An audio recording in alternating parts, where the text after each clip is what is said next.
This month, time for more stress in the Volvo. Third time victory in the Moth. Time for change for Ben Ainsley. And time's counting down to the Worlds. But first, we hitch a spectacular ride in the Caribbean.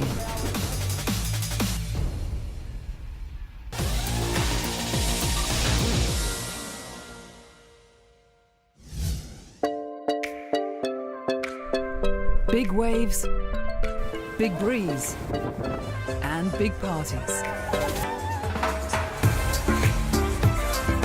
Now in its 9th year, it hasn't taken long for Les Voiles St to become one of the must-do events of the Caribbean racing season.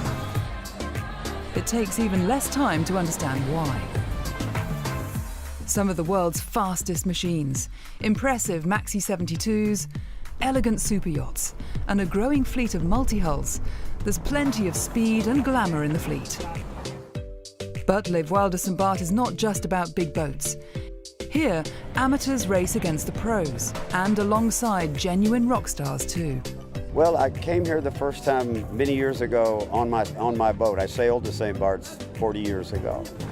I went all the way down the islands and I went, that's the coolest place.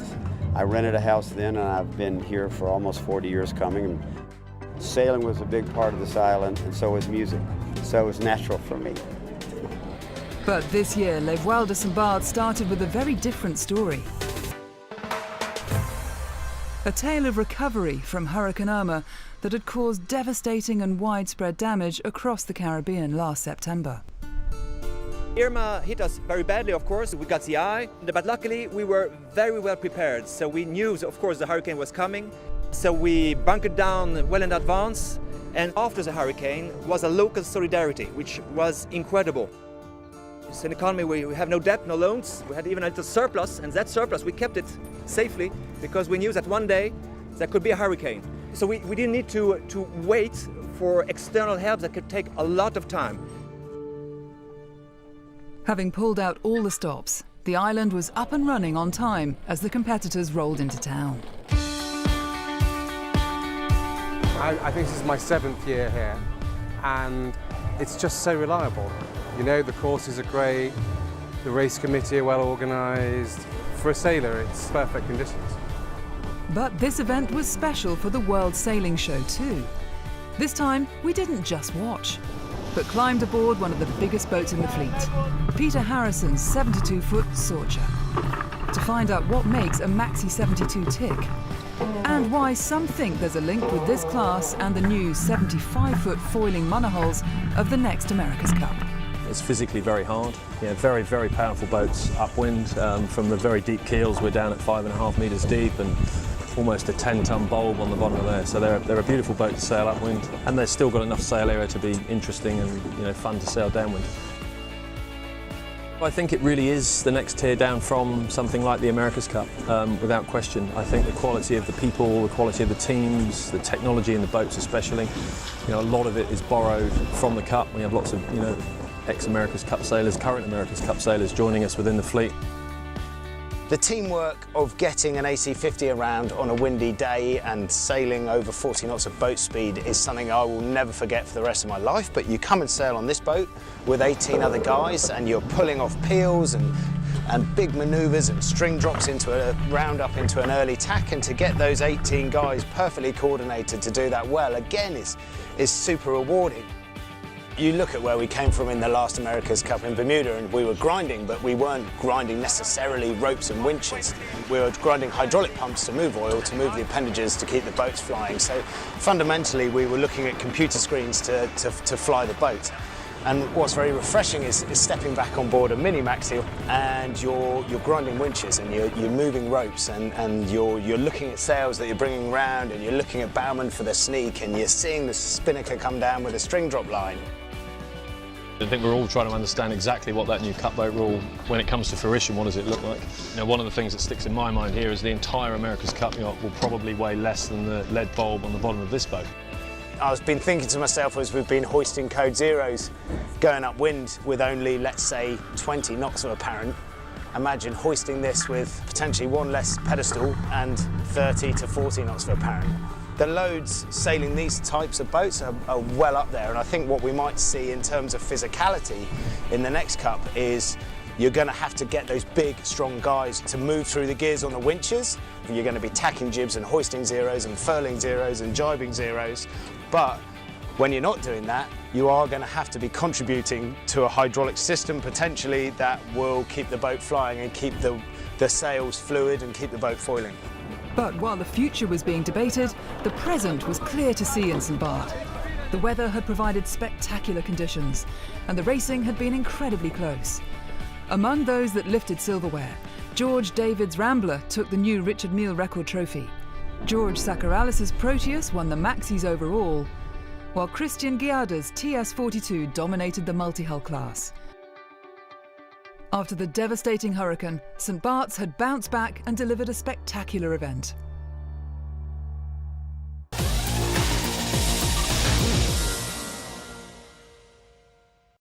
And we are racing, let's go! Winning a World Championships attracts attention. Keep your eye on these, mate, this will get loose through here. Winning the International Moth Class Worlds is impressive. Righto, we had the current world champion, Mr. Paul Goodison, recently turned 40, but age is no barrier. Winning 3 consecutive world titles in any class is incredible, and in the Moth's case, unprecedented. He has absolutely given these other guys a bit of a licking. Yet that was exactly what British sailor Paul Goodison achieved in Bermuda in a fleet of 44 boats. But it very nearly didn't happen. Day 1 went well, but on day 2, crisis. We went out there, it was all feeling good, and then the mast just fell over the back of the boat and made a bit of a mess of the fairings and all the rest of the stuff. But luckily, Brett came along with Julia in the ribbon, kind of got me in. The Maguire Shore team did their finest to patch me back up, and then finally made it back out for the second race of the day. Unfazed, Goodison went on to score 2 more firsts and a second to take the world title with ease. To win the Moth title 3 times in a row, it just feels very, very special. And for a sailor who's joined American Magic, the America's Cup team, his dominance in the foiling world will not have gone unnoticed. Even so, his underlying motivation was simple.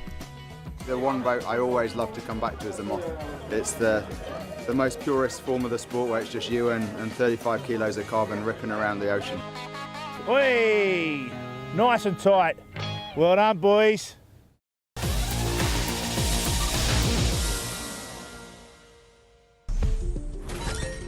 Online gaming is big business, and sailing is getting in on the action. Last year, over 500,000 people raced their own digital boat around the world in the virtual Vendée Globe race. This has now been taken a step further with the official start of the e-Sailing World Championship. The launch saw Olympic sailors try their hand at inshore racing on the cyber seas. It really does replicate what it's like to sail on the water. I mean, people call sailing chess on water, and that's literally what it is in this game, because it's all about tactics, it's all about reading the wind shifts, the speeds, and the other boats around you, so it's fantastic. It's quite user-friendly. Even if you don't have much sailing background, you can still play those games, and some people may well get more interested into this sport and wanted to go out on the water and to try out the real boat. Philippe Giugno created Virtual Regatta, the platform and app that the e-Sailing Championship will be contested on between now and the live final in October. We have challenges every week. It will be from 1 day to 2 weeks duration, and the first one of every challenge will be directly qualified to the playoff. And the top 1,000 will be qualified to the playoff. This playoff will happen at the end of September, and the top 4 women and top 4 men will be invited to Sarasota for the final.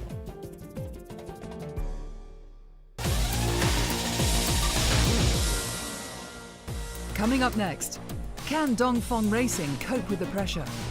Plus, looking ahead to the Worlds.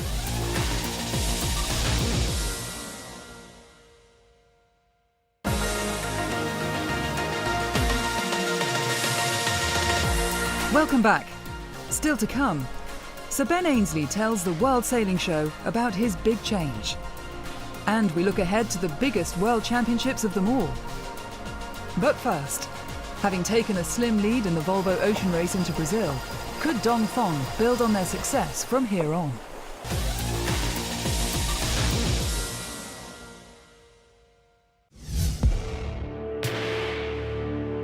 The physical stress of the south was behind them, but the pressure of going north was lying in wait as the Volvo Ocean Race fleet prepared for the 5,600-mile leg from Itajaí to Newport. On the overall scoreboard, the tables had turned. The race had a new leader. And with 1 point between first and second, both teams were feeling the heat. Dongfeng were confident that they'd planned for every eventuality, including how to deal with the mental pressure. It's a new dimension about a modern approach of sports and maybe sailing. My first job is to understand what happened during the leg. And after that, I try to coach them individually or to keep a better relationship between some guys. Because with the fatigue and the goal that we have to win the race, we have a lot of pressure. It's not an individual race, so you have to change sometimes your mind and your way of compete. To look at the weather, the team had hired one of the world's leading experts. Yeah, so I typically come in a week before, and basically I prepare it as if I would be sailing myself. So I try to make sure that everything that can be prepared on the navigational department is done, which can be a lot, like notice of mariners, the charting, the sailing instructions, any changes to the notice of race, all the regulations bits basically.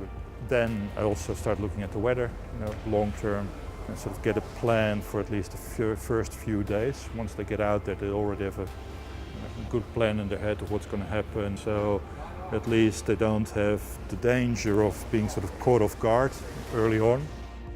It's a long and complicated leg, and although physically it won't be that hard, I think mentally it can be quite draining. But it wasn't just the teams that were feeling the pressure. To finish first, you have to finish. And the boats were feeling the strain.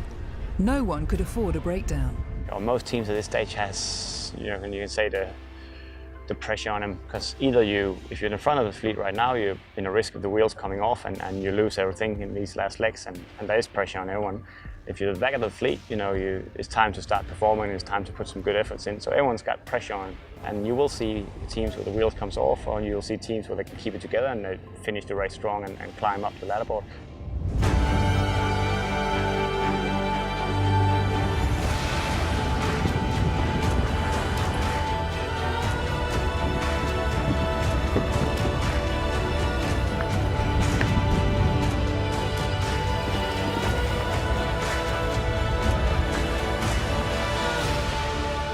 After a closely fought start, the first to suffer a breakdown were the race leaders, Mapfre, after an electrical failure left them without power. Right now the biggest problem we're trying to solve is the PLC, because we cannot control the keel. Eventually, a fix was found, for the keel at least. 9 days in, and with the fleet around the Brazilian coast, the drag race to Newport began, as Brunel demonstrated that their dominant performance in leg 7 was no fluke. Hot on Brunel's heels, Dongfeng was holding on to second. With Mapfre back in 6th, this was good news for the Franco-Chinese team. Meanwhile, seaweed provided a game of chance for all.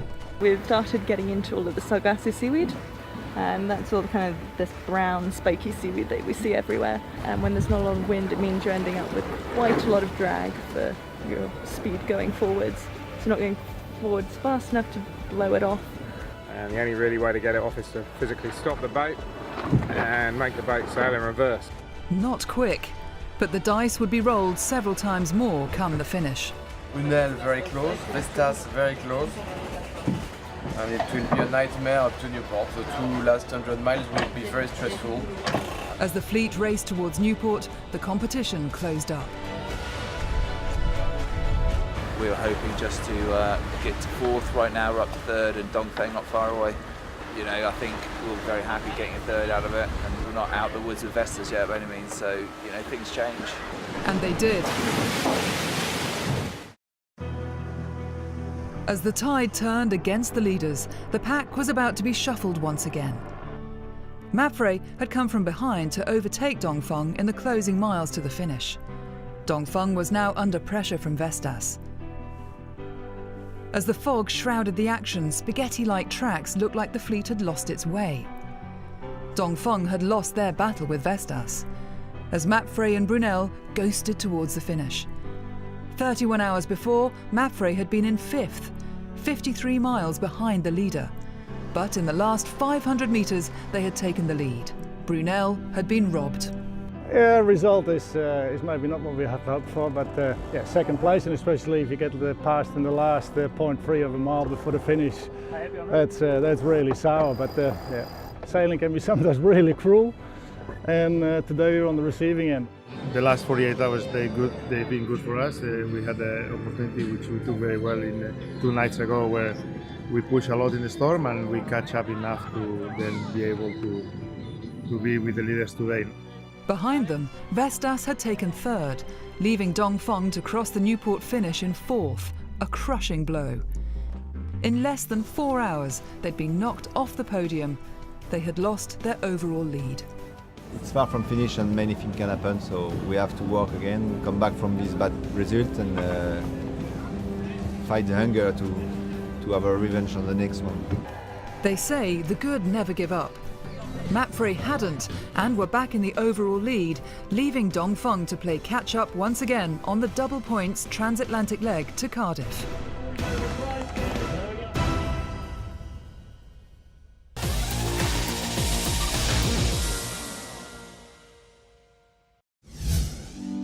It's no secret that the plans for the next America's Cup in 2021 are ambitious. But the news that Sir Ben Ainsley's British America's Cup team was to be relaunched had been kept under wraps. So the World Sailing Show spoke to Sir Ben to find out more. Jim Ratcliffe and Ineos have come in and backed the team for a full budget for, effectively to give us that strategy that we need for a 2-boat campaign and everything else that goes with that.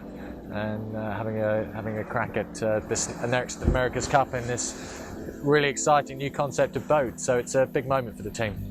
So why the big change? The class rule came out a couple of months ago, and that's quite constrained in some areas of supplied equipment. But I guess most significantly, the whole shape of the boat is open. We can build 2 boats, so 2 75-foot foiling monohulls, and that really is quite a significant change in the budget for the team. And that budget going up roughly around 30%. And that was one of the key reasons why we had to change our structure, if you like, and go down this route of funding. How ambitious are the plans? It's an amazing concept. In the simulation, it's incredibly fast. It's going to be full on from a sailing perspective. Very soon this year, I think you'll see some of the teams getting their test boats in the water, and we'll see quite how it works for real out on the water, and that will be a really interesting development. So how does the year ahead look for your team? So we'll get our test boat out on the water later this summer. That will be, as I said, that will be a big moment for the team. We're also starting to develop the sailing team predominantly through the GC32 programme with the Extreme Sailing Series, and later on in the year the Great Campaign, which is a European-based circuit. And we're really starting to bring some key sailors together. We've got some exciting new signings coming up in the near future. And that will be building from the foundations of the previous team and bringing some new key talent in. So it's a really exciting period for the team. Will the announcement affect the running of the team? The structure of the team will remain the same as we go through this transition, in terms of Grant as the CEO and myself as the team principal and Nick as the chief designer. But in terms of the design strategy, the simulation obviously is really key, and Team New Zealand were really successful in that last time round. But also we believe that's something, actually an area where we were quite well advanced, and we've been really focused on since Bermuda and developing that now through this concept of boat and moving forwards.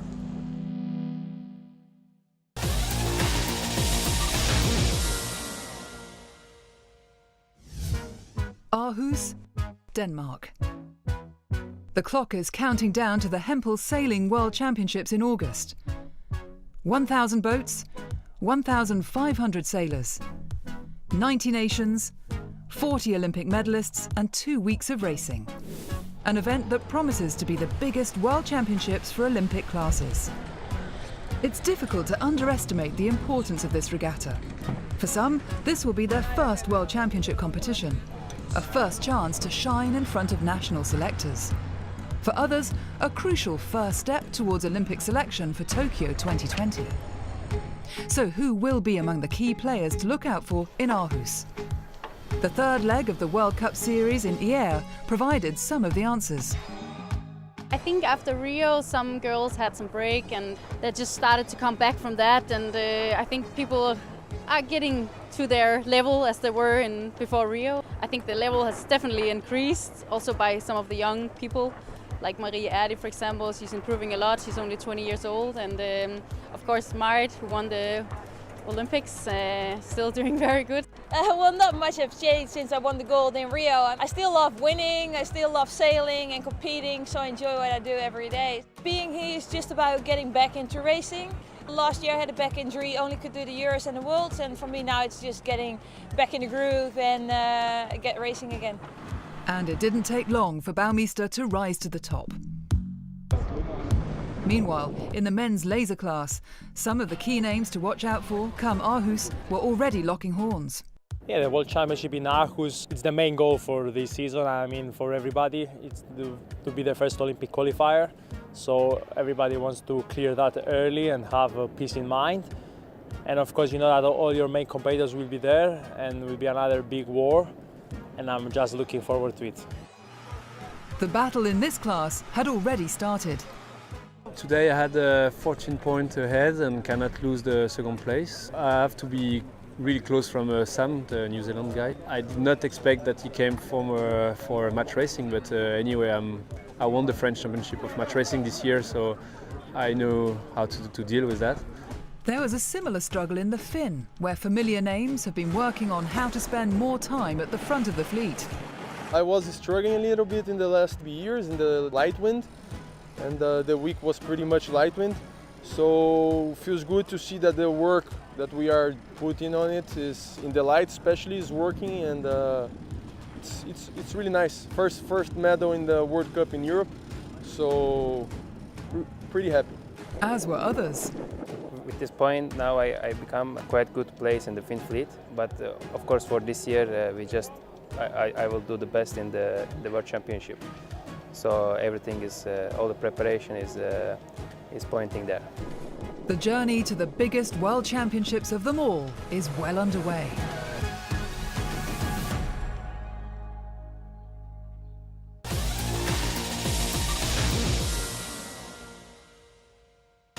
Next month, the World Sailing Show heads to the heart of the action in Croatia for the opening event of the 2018 52 Super Series.